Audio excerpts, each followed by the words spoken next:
In many instances, I was asked, "Attorney, kailangan ko ba talaga ng last will and testament? Is it true that when I die without a last will and testament, the government will get everything that I own?" And for many times also, I have heard someone giving advice na you should have a will, otherwise, kapag ikaw ay namatay, kukunin lahat ng gobyerno ang mga ari-arian mo at kawawa naman yung mga anak mo. That is why I've always thought of making a video about this topic. Tatalakayin po natin yan after this.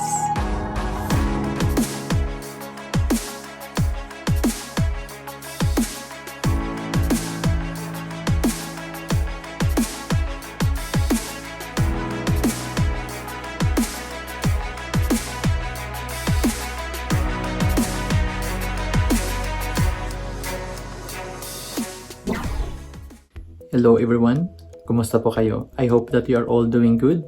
If you are new to this channel and you think that this channel can be of help in providing you with useful and relevant information, please feel free to subscribe to this channel and hit that notification bell icon so that you will get notified of our future videos. Maraming salamat po. Totoo bang mapupunta sa gobyerno ang lahat ng mga ari-arian mo kung ikaw ay namatay ng walang iniwang last will and testament? Let me qualify my answer. The answer is no if you have legal heirs who are entitled to inherit from you by operation of law. And yes, if you don't have any legal heir to inherit from you. Let me explain this. Under our Philippine law on succession, which is Book 3 of the Civil Code of the Philippines, kung ang tao ay namatay at siya ay may iniwang last will and testament, ito po ay tinatawag na testamentary succession. As long as the will is valid, both intrinsically at extrinsically, ang will po ang masusunod kung paano hahati-hatiin ang mana sa mga tagapagmanang nabanggit sa will o huling habilin. Ang ibig sabihin po ng intrinsically valid ay dapat ang nilalaman ng will ay naaayon sa batas. Halimbawa, dapat walang compulsory heir na na-deprive ng kanyang legitime. Ang legitime po ay bahagi ng inheritance na naka-reserve na po para dun sa mga compulsory heirs at hindi ito pwedeng baliwalain ng gumawa ng will o yung testator. Maliban na lang kung siya ay may sapat na dahilan upang tanggalan ito ng mana at ginawa ang pagtanggal ng mana doon po mismo sa last will and testament. Ang ibig sabihin naman ng extrinsically valid ay kung ang will ay ginawa ng naaayon sa mga formal requirements ng batas. Halimbawa, kung ito ay holographic will, dapat ito ay sulat kamay ng testator o yung nagpamana, meaning entirely handwritten. Otherwise, hindi ito valid. Kung notarial will naman po ito, dapat may mga instrumental witnesses itong nakapirma sa lahat ng pages ng will. Otherwise, hindi rin ito valid.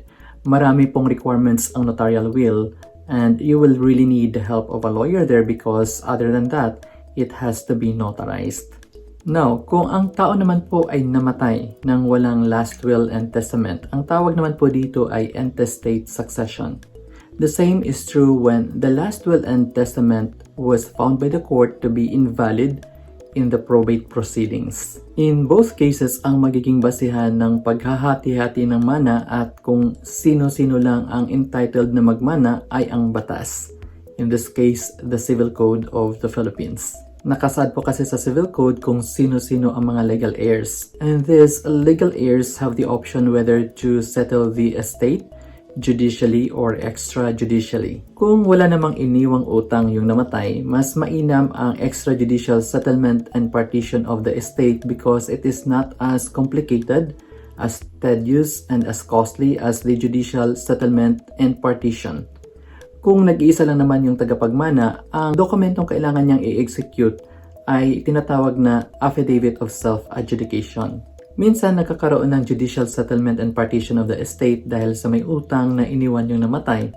Minsan naman dahil sa pagtatalo at hindi pagkakaintindihan ng mga tagapagmana. Going back to the legal heirs, who are they? Sila po yung mga taong entitled na magmana according to the order of succession. Let me give you an overview of who they are and how it works, but I cannot give you all the details because it will require a very long discussion. Unang-una ay yung mga nasa descending direct line. Sila yung mga children and their descendants. meaning yung mga anak at ang mga apo, pababa po yan. Pangalawa, kung walang child or descendant, ang magmamana ay yung mga nasa ascending direct line, such as the parents or in their default, the grandparents, mga magulang o ang mga lolo at lola. Pataas naman po yan. Pangatlo, kung walang legitimate children, ang magmamana ay ang mga illegitimate children. Pwede pong magmana pareho o nang sabay ang legitimate children at ang mga illegitimate children. Pero may mga rules po to be followed. For example, the illegitimate child is entitled only to 1/2 of the share of the legitimate child. Pang-apat, ang surviving spouse o yung asawa ng namatay. Pero pwede pong sabay na magmamana ang asawa ng namatay with the legitimate children or their descendants, or with the ascendants, or with the illegitimate children. May mga rules din po na susundin, but I will expound on that in another video. Panlima, ang mga collateral relatives who could be the brothers and sisters. The collateral relatives who can inherit are only those up to 5th degree of consanguinity, which means related by blood. Tandaan niyo po ang rule dito, hindi po lahat entitled magmana. Ang relative na pinakamalapit in degree doon sa namatay will exclude the more distant ones. Meaning, kung buhay lahat ng mga anak, hindi kasali ang mga apo sa magmamana because the children, being the ones nearest, exclude the grandchildren. A grandchild can inherit along with the children of the deceased if that grandchild takes the place of his or her deceased parent. Ang tawag po dito ay representation.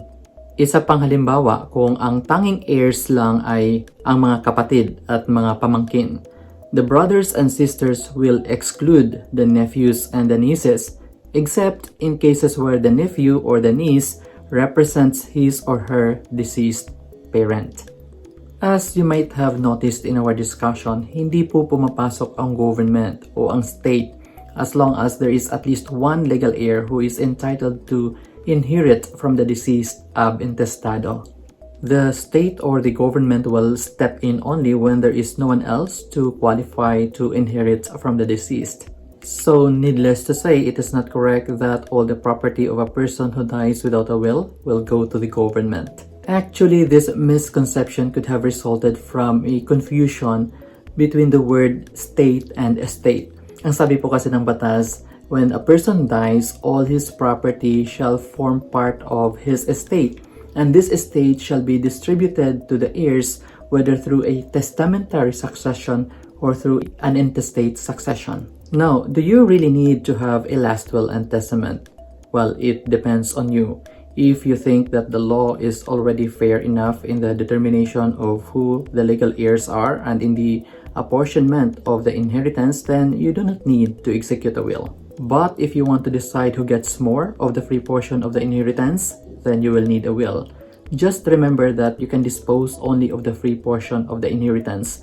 You cannot deprive your compulsory heirs of their legitimes unless you disinherit them for a valid cause also in your will.